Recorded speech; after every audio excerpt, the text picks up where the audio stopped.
the recording to everyone afterwards. So if there's anything that you miss or you don't quite catch, you can go through it again. In terms of the agenda, then we're going to talk through return to cricket guidance. We're not going to go through it in loads of detail, because obviously there's a 26-page document which I'm sure everyone will use a bit of bedtime reading. So we're not going to go through it in lots of detail, but we've just picked out some of the key areas from the guidance which we think is useful and is probably key to making sure everyone's got things in place. As we go through it, if there's any questions, if you could use the chat function just to type in your questions, or if you use the raise your hand function on the screen, and then I'll bring you in to unmute it at the relevant point. And then once we've gone through those areas of the guidance, we'll have a Q&A. So there's been some questions posted for those who have signed up, and any that you might have as we go throughout the call, you'll have an opportunity towards the end to ask those. As I said, we're not going to go through in loads of detail, so I'm sure there will be questions, and we will gladly take them towards the end of the call. Okay, I'll move us on. So the first point was just around duty of care. So obviously, as everyone running cricket clubs, all of us have a duty of care to our members and players within the club. So it is really, really important. James in a moment is going to talk about a risk assessment. It's really important that you go through the guidance, you spend some time familiarising yourselves with it, make sure you put your risk assessments in place and any relevant precautions. And at all times, the key thing really is ensuring that safeguarding is at the heart of everything we do. So safe hands is obviously the cricket policy, the safeguarding, and everything that we do within the club should be adhering to that policy and making sure everyone, both children and adults, are safeguarded at all times. Everything we cover in the slide, there's some links towards the end of the slide. So when we send those out, there'll be links to the relevant guidance and different documents that you can look through, as well as signage and things like that. But we'll cover that as we go through the slides. Any questions so far?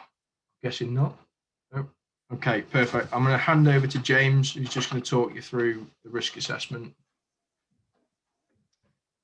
Thanks, Richard. Hi, everyone. I hope everyone's all right. Sorry if my dog starts barking. I'm expecting Katie to turn up in a minute, so he might start barking. Yeah, so in terms of risk assessment, obviously it's essential that all clubs complete an ECB COVID risk assessment, making sure that club is compliant with government legislation and the ECB guidance. Feel free to use last year's risk assessment as an aid and updating that risk assessment. Richard mentioned last night on the call that some local authorities actually visited clubs last year and asked to see their risk assessment. So make sure that you have it to hand. Easiest way of doing it is printing it and putting it around the club, or at least making sure key members of the club know where it is, just in case that does happen. I think a few clubs have struggled to access the editable risk assessment template. Like Richard says, it is on our slides here, but it's also on our website under the COVID-19 section. So please feel free to have a check on there. As well as that, on our website and on the slides is the ECB club preparation checklist. Again, it's responsibility of the club to ensure compliance. And like I said, everything is on our website or on these documents. So please take your time to go through these and make sure you are compliant. Anything else, Richard, or next one? Lovely. Next is test and trace. And as with last year, it's a legal requirement that your club records all participants for NHS test and trace. The records needed to be kept for 21 days. And making sure that you've got everyone. So if there is someone coming from the spectators, but we'll come to spectators in a bit, of the rule of 6, then at least one person from that party needs to be, their details need to be taken. Easiest way to record people's details is using the NHS QR code. If you go on the guidance, it tells you how you can set up your own QR code if you haven't done that already. Like with quite a lot of settings last year, people should be familiar with having to do the using the app to use the QR code. And again, speaking of signage, which we'll come on to in a bit, make sure you've got plenty of QR codes around to make it as easy as possible for people to sign in. It makes your life easier as well. If they don't use the QR code, you need to make sure and that you're taking their details down and keeping it at the club for 21 days. And also, if someone doesn't want to give their details, you do have that responsibility and that right to not give them access to the ground. So make sure that you do that, should that be the case. Richard, I think that's about it for them too, unless there's... Yeah, I've just got John Spalton's got his hand up. If you want to unmute John and just ask your question. Yes, thanks, James. In terms of the visiting team, is it sufficient to take the contact details of one person from that team, or have you got to record every one of the team members? Yeah, I think yeah, you could take the team captain's details. I think provide some clubs last year took pictures of the team card as an example. Right. Obviously, depending on whether your games are on Play Cricket or not, the team will be listed on Play Cricket in full, hopefully. But yeah, as long as you've got sort of the captain's details, or maybe a couple of people, yeah, that's the key really, is just having at least you've got sort of one person's full contact details and the team card to back that up to say who played. The point Ian just made, team cards don't have the contact details. No, agreed. So you would expect them to just write down some contact numbers or a contact number on the team card when you do take those details. Key things are you should take obviously name, probably an email address, well, any email address and full name and a phone number for each person that you do take details for. Does that help? Thanks, Richard. Yeah, that's great. Just on that though, what I'd recommend is, if you are using the QR code, just get every team player to sign in using the QR code rather than taking details. Because if they use it, if each individual of the team uses the QR code, you've got everyone's details and you've not had to do anything anyway. So that is the simplest solution to it.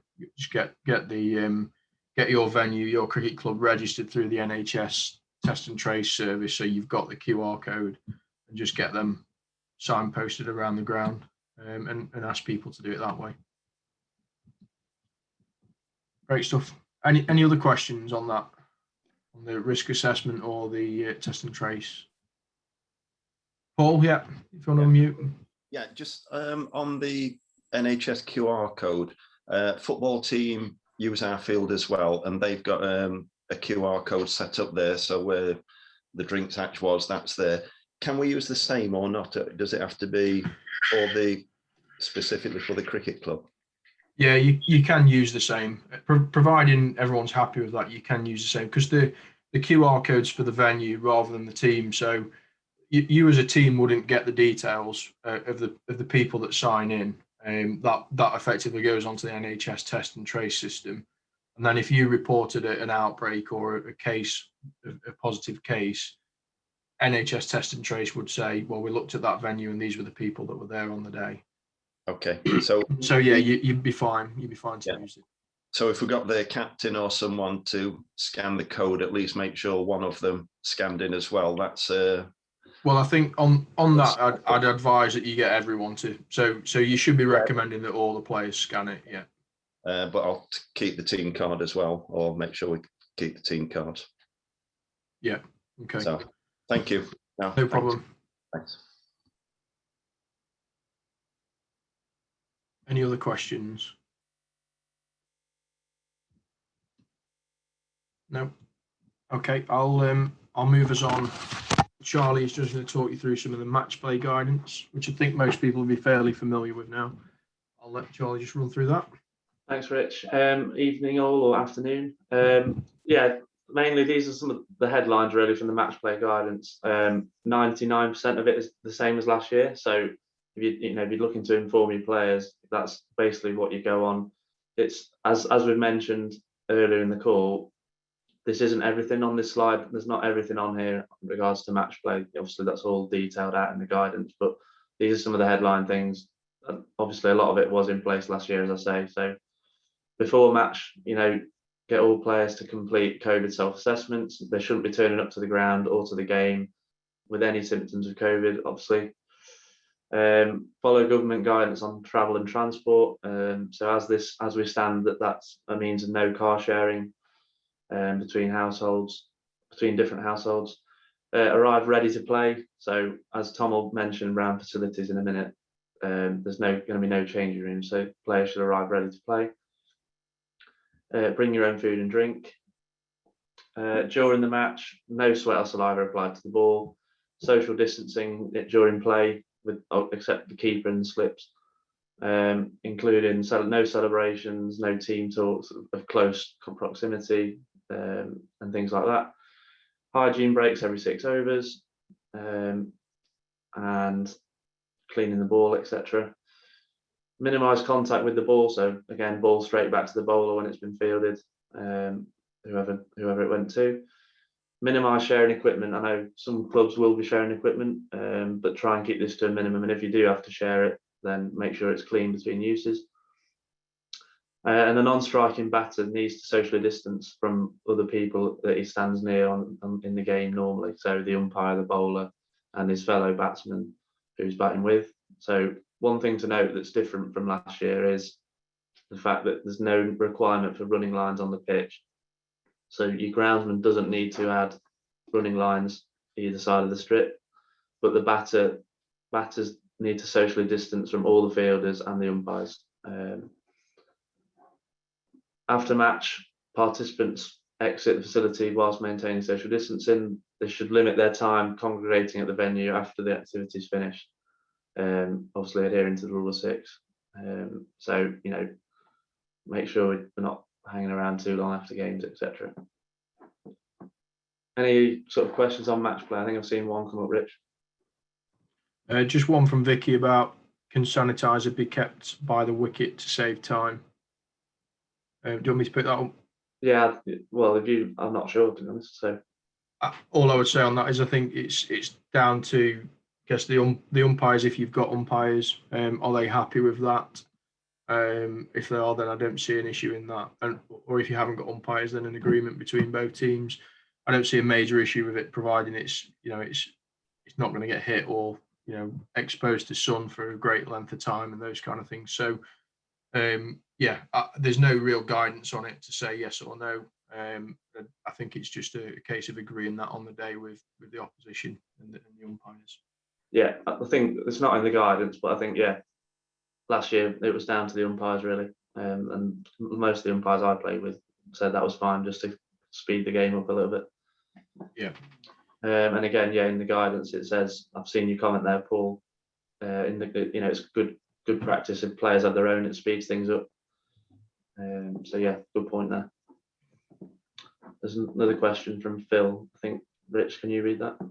Yeah. So, do crease markings need to be extended if batters are going to run further off the pitch? There's no requirement for them to be extended. Again, it's probably just down to club preference. Obviously, where you've got umpires, they will manage that within the game. Where you haven't, I think it's common sense, trying to make sure wherever the non-striker starts from is socially distanced from the umpire and the bowler. So no, there's no prescribed way of marking out. It's entirely up to the ground staff on that. Yeah. So in summary, with match play, not a lot's changed. Just a couple of slight differences, but mainly the same as last year. Next slide, Rich. Okay, so signage we've identified as quite an important, must-have, especially with the facility that's going to be somewhat adapted and different to how it usually looks. So there's loads of examples where signage might be needed. So Tom's going to come onto it with buildings and hospitality, but toilet locations, clubhouses are going to be closed for use and for recreational use. Also, they're going to be open for toilets. If you need to access the toilet through the facility, then that needs to be signposted. The process around that needs to be signposted. So how many people can be in there at once, queuing systems, where you queue for the toilets, things like that. Make it very clear for people using your ground how the toilet system will work. Again, signs for queuing and one-way systems. If and when the bars can open later in the summer, you need a one-way system to queue, then make sure that's adequately pointed out. Again, there won't be any changing rooms, so a home team and away team will need an allocated space on the ground. So it's probably good practice to have that signposted, make sure it's clear to people visiting and people who are playing where their space is on the ground. Same again for officials, might be worth just posting that. Test and trace posters, as James has covered, try and get them as all over the ground, make sure that they're visible for everyone. Rule of 6, social distancing reinforcement to remind spectators as and when they're allowed to come up that, you know, this is important and we've got to reinforce that. And again, risk assessment printed out is not a bad option. If that can be put up somewhere, then that's good practice. So we'd just say try and go quite big on signage, make things really clear and invisible for visitors, players, participants alike. So that's about it really on that. But on this slide, there's a link to our website. We've downloaded a load of signs that are pre-made. So that'll save you some time, hopefully, making your own signs. So they're all accessible on our website. So you can download them, print them off as many times as you like. So they're all on there. Any questions come up, Rich? Charles has just got his hand up if you want to unmute, Charles.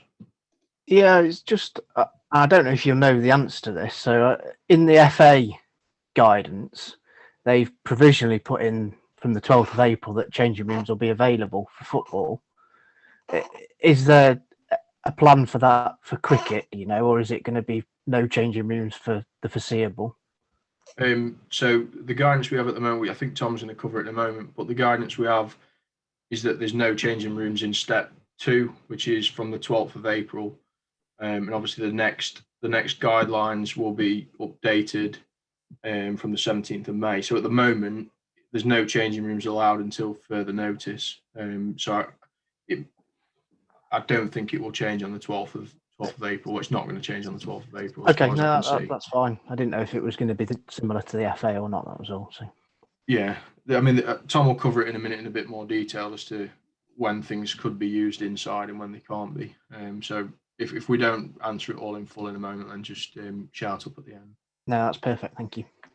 It's another one, Rich. Are 11 players allowed in team space, or does Rule of 6 apply for this? Yeah, yes, they're allowed. So the Rule of 6 for players during play is exempt basically. So, but they do need to be socially distanced, Steve. So you know, they need to be 2 meters apart. So I mean, some good practice we've seen over previous years is just markings, you know, player 1, player 2, and mark them out socially distanced. So they have a designated space for the bag and things. But again, I think Tom's going to pick that up in a moment as well. All right. Have I dreamt that? a little bit, but it's okay. Yeah, okay. That's it from me, Rich, on signage. The only other thing I would just add to around signage, but it's probably more around communication. It's just ensuring that once you've done your risk assessment and you've got all your signage ready and you've worked out things like, do you need one-way systems around the outfield? Just the communication of that's really important. So trying to give people as much notice as possible as to what to expect when they arrive at the club. So notifying the away team ahead of them arriving on the Saturday or midweek or whatever it is, just to say, this is the process. This is the procedures we've got in place at the ground when you arrive. And if you can use your social media and your website and things like that to communicate those, that'd be really helpful. Okay, I'm going to move us on. So Tom's just going to talk through training to start with. And again, just keep putting your questions in the chat if you've got anything. Over to you, Tom. Cheers, Rich. So as Rich says, I'm going to go through training and then switch around hospitality. So first of all, so on group numbers, there's no set numbers of participants per group. So there's no kind of maximum, and this applies to both senior training and junior training.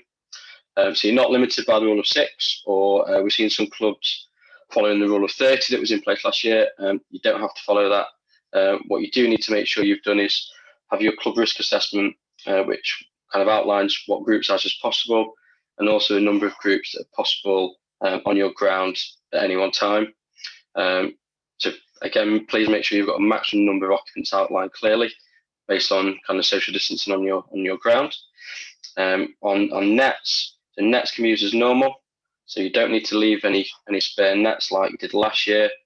But please risk assess how social distancing can be maintained in your facilities and limit the number of participants accordingly. So just thinking around, amount of bowlers who might be waiting to bowl and things like that. Make sure you've got a good plan for that. Just on the juniors, so clubs must ensure that junior supervision ratios and the qualified coach ratios are adhered to. So they're in that below table on the screen at the moment. Please limit the interactions between groups at the venue. So if you've got a junior training night and you've got, say, your 11s, 13s and 15s all training, ideally they should be self-sufficient and no mix in between, and that's for the players and the coaches. Just a quick example of that then. So if you're running just a junior softball or an all-star session, you've got 24 children who are all age 8 and under. Club required to have one trained coach or activator, depending on what sessions you're doing, and also have further 2 adults present to meet the supervision ratios. That's that 1:8 ratio. If the group contains participants from both genders, again, there must be at least 1 male and 1 female supervising adult. With regards to All-Stars and Dynamos training, I know a few clubs have asked that on the questions when you signed up. That should hopefully be out to you by the end of next week. It's my job to get that sorted for you then. On DBSs, so I'm sure most of you are now, so currently Club Welfare Officer can't initiate DBSs or sign them off. It's only county board staff can do that.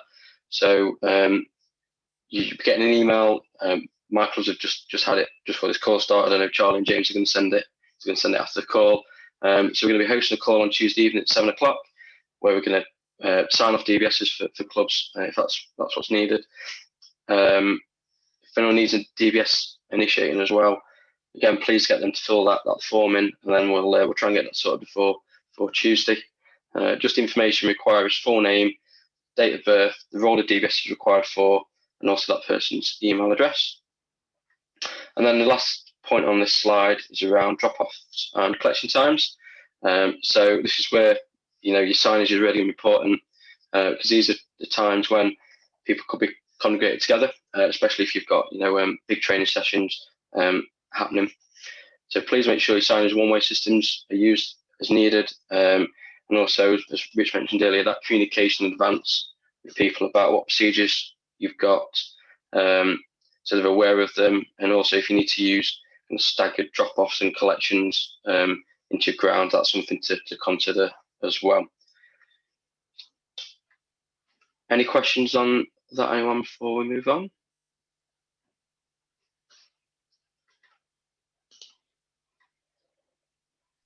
We should have one, Tom from Pilsley, just around, are there restrictions on the parents of juniors staying at the ground? Do you want to cover that in a second? Because I think you've got that on the next slide, haven't you, around spectators?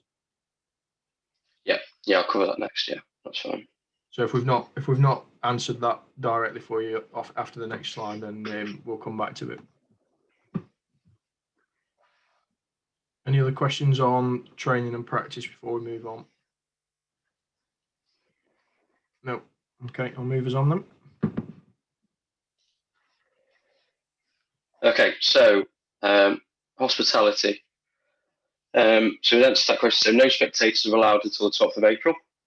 So from the 12th of April, we're hopeful that spectators will be allowed, but limited to the rule of 6. Now, with a couple of these things that you'll see on the slide, these are subject to kind of the progression to government roadmap to that next step. So it isn't confirmed that this will definitely be happening, but we're obviously hopeful. Changing rooms and showers need to remain closed until further notice. And we don't have any dates on this, as Rich said earlier. It's not in the guidance from step 2 from 12th of April. So subject to progression of the government roadmap, all food and beverage areas need to remain closed until 12th of April as well. And subject to that progression of the government roadmap from 12th of April, outdoor food and beverage areas at grounds may reopen. And that's in accordance with the government guidance for hospitality. The guidance for any premises that sells alcohol is that it's table service only for food and drink. Even if no alcohol is ordered by that specific person, it's table service only. If your club doesn't sell any alcohol at all, then you're allowed to serve through a hatch. But again, it is needs to be taken to tables to be eaten. So you can serve takeaway food and drink, but that has to be consumed off-site. Clubhouses and other indoor social areas need to remain closed. Again, there's no dates for the reopening on that. There are a few exemptions to that. So toilets and hand washing facilities. So as Charlie pointed out earlier, it's definitely worth making sure that you've got it's covered in your risk assessment, making sure you've got occupancy limits on how many people can be in those facilities at a time, making sure you've got suitable ventilation, so you need to have windows open permanently, and also making sure that they're effectively cleaned frequently. Again, making sure your signage is really clear on this around how many people can be in and where the toilets are is really key. A couple of exemptions, so first aid, safeguarding, and also if you need to have a COVID isolation little space in case there's an outbreak on the ground. And then the last point, no teas provided. So players need to be bringing their own food and drink. And that is, Charlie mentioned, so no kind of sharing of drinks, so making sure they've got their own drink assigned. And again, we don't have any dates on when that might be changed at the moment. So for the foreseeable future, it's bring your own food and drink. Any questions on that? So I'll just add to the point around parents, juniors and parents staying at the ground. So obviously up until the 12th, no spectators are allowed. However, any activity up to the 12th that involves under 18s, they're allowed one adult parent guardian at the session, and it is one. So you can't be mum and dad or mum and granddad or whatever it may be. It's one adult for safeguarding purposes, and the guidance suggests to try and make it the shortest amount of time as possible. So if a parent is happy to drop off a child and leave, and the club are comfortable with that, then that's fine. But if they're not, then they are allowed one adult to remain on site. Obviously, they still need to socially distance. They can't purchase things from the club and all of that. So, it's just from a safeguarding point of view, they are allowed to stay just one adult per child. That's the same. I was going to say that's the same for disabled participants as well, isn't it? So if you've got anyone who is disabled and needs that care, that is also an exemption. Yeah. The latest ECB FAQs document, which will be in the slides when we send them out, it's on their website at the moment. There's an updated statement on parental guidance and attendance at sessions. Does off-site mean away from clubhouse or away from the ground completely? Yeah, so Rob, it's whatever I guess would be on the deeds of the cricket club to say is your land. So anything that's owned or is part of the lease agreement with the cricket club is classed as on site. So even if it's in the car park, that's still on site. Another question. Does table service mean that drinks have to be delivered to a table by a club member or volunteer rather than a consumer buying from a bar and taking them to a table? Do you want me to answer that, Tom? You go on. You answer it. in the flow. Yes, effectively it does. So the order should be taken at the table, and drinks and food taken to the table. And I think the purpose behind that is to avoid queues at bars and things like that. So to try and minimise the amount of people gathering in a small space. So yeah, it should be taken. Or you might have, I know some clubs last year used a text messaging service So I had a phone behind the bar and they'd just text the order through and say what table they're at. Did it that way. I'm sure there are apps and things that some clubs might have, but yeah, the simplest answer is that it needs to be ordered at the table and taken to the table. We've got a few hands up. Someone from Pilsley, if you want to unmute.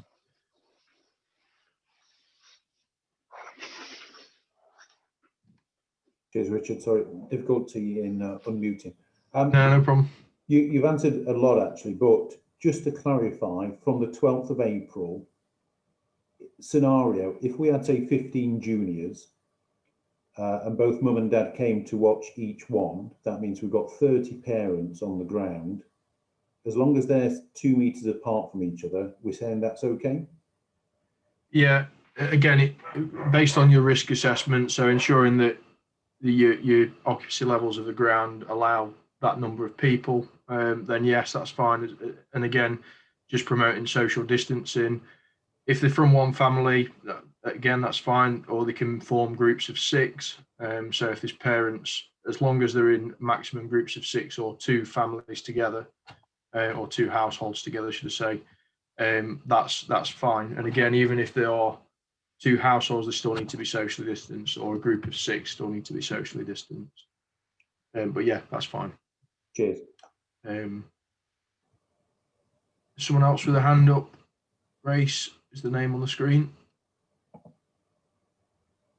Is that me? Yes. Yeah.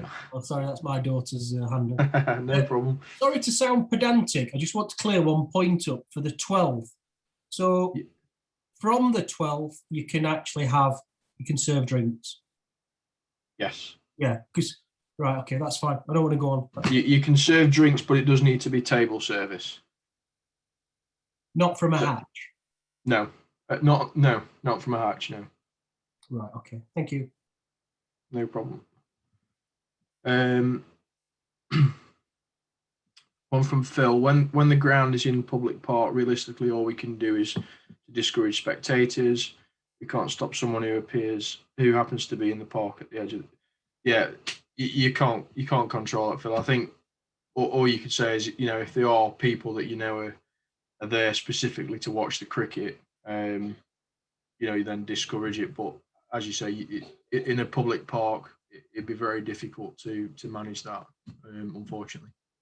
So I think you do all you can to discourage it, but accept that you won't be able to manage that to where we'd probably want it to be.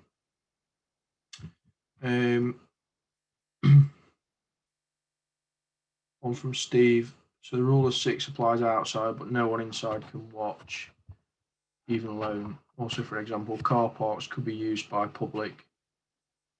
Steve, do you want to just unmute and just so I can get where you're coming from on that, if you don't mind? Steve frozen.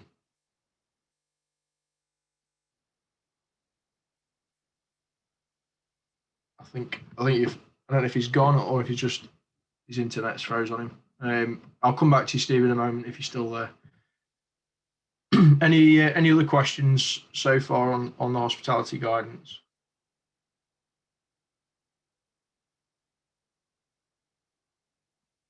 No.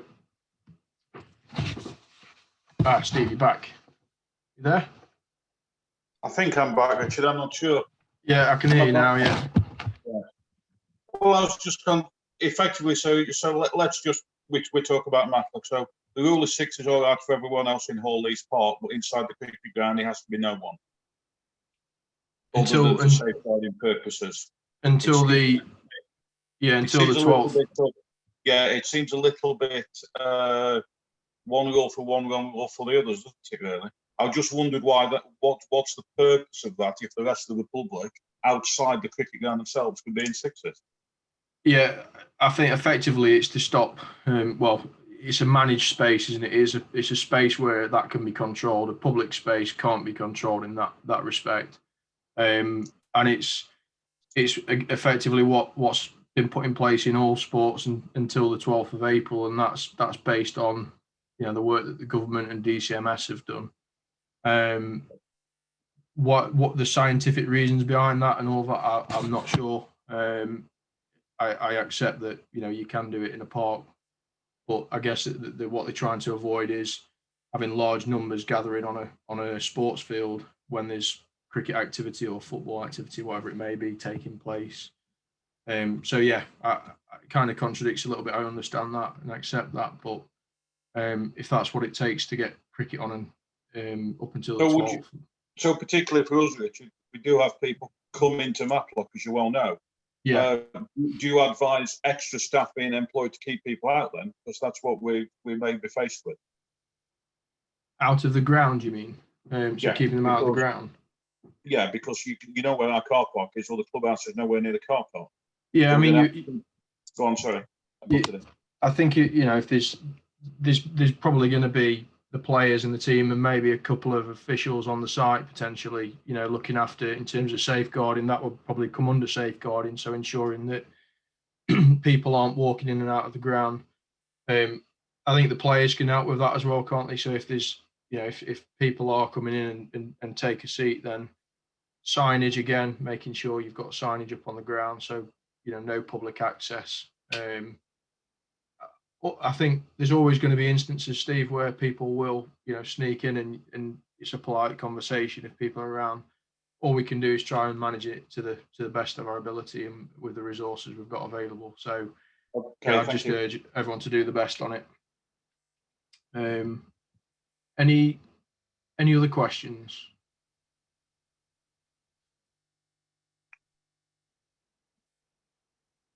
No. Mick, did you want to add anything? Yeah, all I was going to say, Richard, is that I mean, some of these things that the essentially laws, aren't they, for the time being, that have been put in place for the moment. So a cricket club's deemed as hospitality, and it's in the same place as let's say a public house or a social club. Really, that's as I see it anyway. Yeah, thanks, Mick. Yeah, it's a good point. Okay, if there's any more questions, then please shout up. If not, I'll move us on. Tom, I think you've got one more slide, haven't you? Yeah. Oh. So it's just a bit of a summary one, really. So just a few important actions. So just ensuring all club officials read the full guidance and are aware of the guidance. As we've said, we've not got everything today. We've just kind of given you some of the key stuff. Please make sure your test and trace systems set up and signpost at your club. Cover risk assessment. Can't stress how important this is. So making sure it's completed and put in place and adhered to. Again, the ECB checklist, that will give you a good idea of making sure you're following everything you need to. Ensuring stocks of sanitizer and wipes are kept up at the club. We'll be getting some information about that around that was Cricket Force. Is it gone out in the county bulletins today potentially? It's gone out. Clubs should have received it now. Yeah. It's worth just touching on that, Tom. It's worth giving a bit more background to it.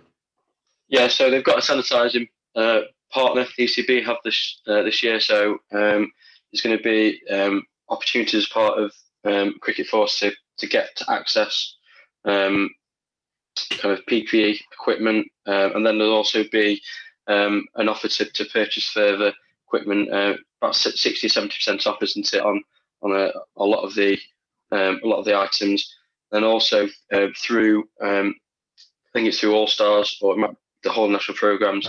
There'll be little bottles. Is it all? Yeah, there'll be little bottles of sanitizer per participant as well. So yeah, check your emails for the bulletin for all that information. Signage again, I can't stress how important this is. It just makes your life a lot easier. So going back to some of the points that Steve raised, that might be an option. Putting some signs up around, especially until the 12th of April, that you know, it's only players and officials allowed or something. I appreciate it's going to be a bit of a pain, but hopefully by the time we get to the league season started, a lot of these, I think we've got to remember that the rule of 6 will hopefully be in place then, and it'll be a little bit easier to control. Implementing one-way queuing systems with bars, toilets, collection and drop-offs is another thing to think about. And as always, if you're unsure on anything, please get in touch with us. We'd rather that be the case, and we can try and help as much as we can. Then you're doing something that you think is right, but isn't quite. So yeah, that's it. Thanks, Tom. It's we're at questions, so if there's any more questions, I've just seen one on the chat from Paul to say, can we use last year's risk assessment, or do we need to do it again? I think James mentioned it at the start, that you can use last year's risk assessment as a template, but we'd obviously recommend that you review it and update it to make sure it's in line with the guidance. So if there's, go through the guidance, make sure that you've got everything covered. Also use the checklist. So the checklist will be in the slides and I think is available on the ECB website and ours. Make sure you've got everything in place in line with the checklist, and just review your risk assessment. Any questions from anyone else before I wrap up for a nice long weekend for everyone, hopefully? Phil, yeah, you got your hand up.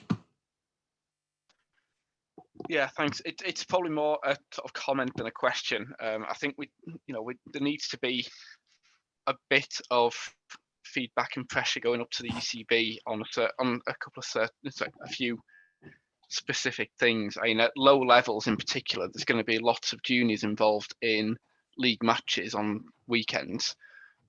We rely on being able to share lifts to get players to and from games. And with the British weather, having shelter that people, usually indoor shelter, people can go into and sit in for a few hours while they wait for the rain to stop. It's not really practical long term to rely on the assumption that people are going to be able to leave the ground and go back and sit in the cars while they wait for the rain to stop. Particularly when as I said, you might have a lot of junior players whose parents might not be able to give up the whole day to go and sit in the car park watching the game, waiting in case it starts raining so they can let the kid come and sit in the car again.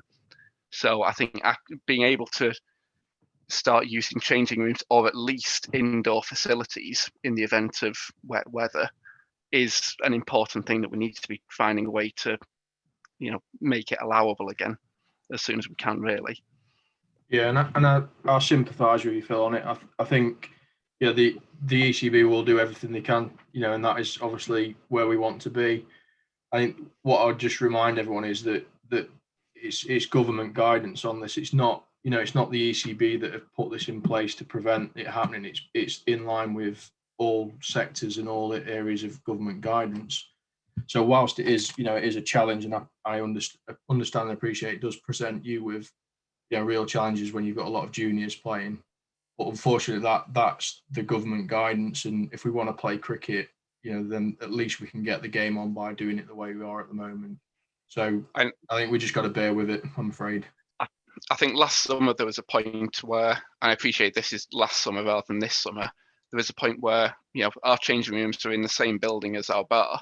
We were allowed to have the bar open with people sat indoors socially distanced, but we weren't allowed to have players go into and stand in the bar area if it started raining while the match was on. Yeah. Again, I sympathise with you, but all I can do is say is, that's what we've had to. That's the guidance that got passed off by DCMS and government, and whether we appreciate, like it or not, that is what the government have signed off, and we can't change that. I think ECBs, understand the frustrations that brings, and we'll do everything we can to make sure that when the appropriate time comes to go indoors, we will do. But we're guided and we're governed by the government and DCMS on it. So there's not really a lot we can do, I'm afraid. I've got a couple of hands up. I think Steve, yours was up first, although it looks like you've frozen again. I'll come back to you, Steve. Vicky, do you want to unmute? Hi, yeah, I was just on about the DBS thing on Tuesday night, because I've got a few more to send through, and I just wondered, will You're breaking up, invitation to Vicky. meet and go to the Vicky, we're losing you. Keep just breaking so up. I can don't get notification. It's BS thing on Tuesday night. All right, I'll send you a message then, Richard. Your Sorry, Wi-Fi's not great. you keep breaking up. Yeah, drop us an email, or if you want to put something in the chat, direct to me, then I'll pick that up with you. Okay, I will do. Steve, I think you're moving again. So Am I here, Richard? Yeah. This is too much for me. This is. I was thinking it certainly will be a lot easier if it just rained and snowed all next week, wouldn't it? Then we can move forward to the 12th without so much hassle. yeah. It's well, that's the forecast, I think. No problem. Yeah. Thanks anyway. Pillsley again. Yeah, thanks, Richard. Just going back to the tables that you put up 2 or 3 slides previously with junior cricket, the people that are supporting from a supervision perspective, do they have to be DBS checked, or could it just be parents? So the guidance on that would be if they're going to have regular contact or regular engagement with the children, then they have to be DBS checked. If it was a one-off session, and you've pulled them into support, as long as I think you've got everyone a support coach leading the session with a DBS, then that would be okay on that one occasion. But our advice would always be get them DBS checked.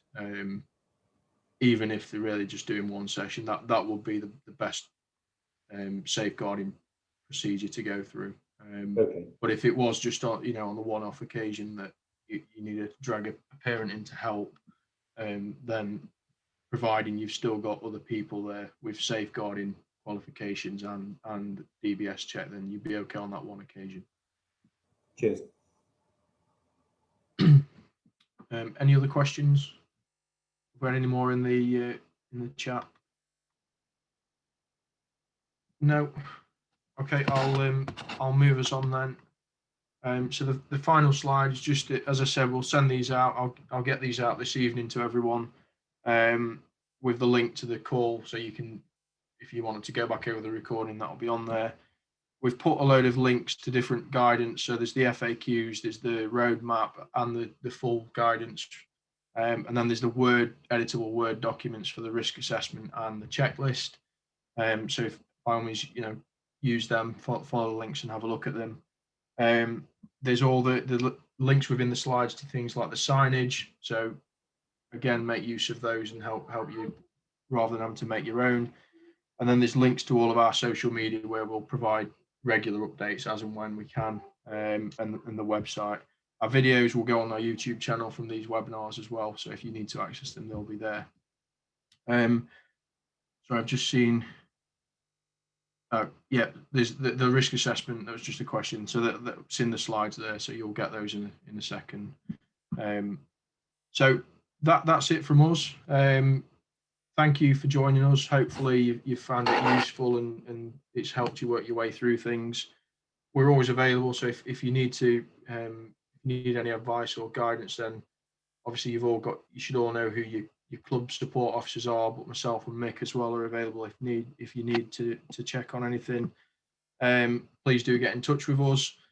And finally, I think let's fingers crossed that we're going to have a full season and no interruptions from any further lockdowns or any COVID outbreaks. Hopefully the weather looks after us throughout the summer and we can make up for some lost time.